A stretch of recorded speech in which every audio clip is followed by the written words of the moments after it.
When people talk about the Trinity, the conversation often becomes abstract very quickly. Philosophy enters, doctrinal language enters, and for many people, the whole thing starts to feel imposed. But John doesn't begin that way. He doesn't begin with a doctrine, he begins with a sentence. And that sentence is doing more work than most readers realise. The opening of John's Gospel is often described as poetic, and it is beautiful, but it is not loose, it is not vague, and it is not mystical in the way people sometimes assume. John is writing carefully, and the Greek he uses refuses to be flattened into something simpler. John does not begin with Jesus' birth. He begins before beginnings. In the beginning was the Word.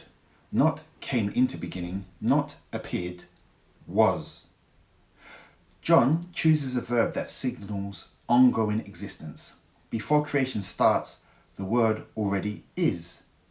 That alone places the Word outside the category of created things. John hasn't argued for that. He's assumed it. Then John says something that the English often softens. He says the Word was toward God. This is not vague association. It's not background presence. It's relational language, orientation, face-to-face presence, someone existing in conscious relationship to someone else. Already, John has ruled out the idea that the word is merely an attribute, a force, or a spoken sound. Attributes don't face anyone. Ideas don't relate. John is describing personal relationship. Then comes the line that draws the most attention, and the Word was God. John does not say the Word was the Father, and he does not say the Word was a God. The sentence affirms full deity without collapsing personal distinction. The Word shares what God is, without becoming the same person as the one he is toward. That balance is not philosophical, it's grammatical. John then presses the implication immediately. All things that came into being came into being through the Word. And then he repeats it negatively so that nothing slips through. If everything that came into being through the Word, then the Word himself did not come to be. John places the Word firmly on the creator side of reality, again without argument. And then John does something decisive. He changes verbs. The Word who already was became flesh, not appeared as, not pretended to be, became. John does not describe a costume, he describes an addition. The same Word who was eternal, the same Word through whom creation came into being, steps fully into human life. And John keeps the identity continuous.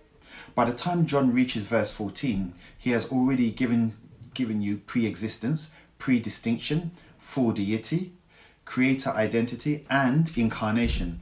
He has not announced a doctrine, he has not defended a system, he has simply written in a way that refuses to collapse these realities. This is why debates about whether the Trinity is explicit often miss the point. The question is not whether John later uses later terminology. The question is whether the text can be read honestly without Trinitarian categories. Once the Greek is taken seriously, the exit narrow very quickly. John Prologue doesn't shout, it doesn't explain itself, it just closes off the easy options. And once you notice that, the passage stops feeling mysterious, it starts feeling deliberate. In this series, we're going to slow down and follow John's sentence carefully, not to win arguments, not to impose theology, but to let the text do what it already does. In the next video, we'll focus on one phrase that quietly changes everything. The Word was towards God. That video is called The Word Was Towards God. Why? Personal distinction is not optional. That's where we'll begin tightening the focus.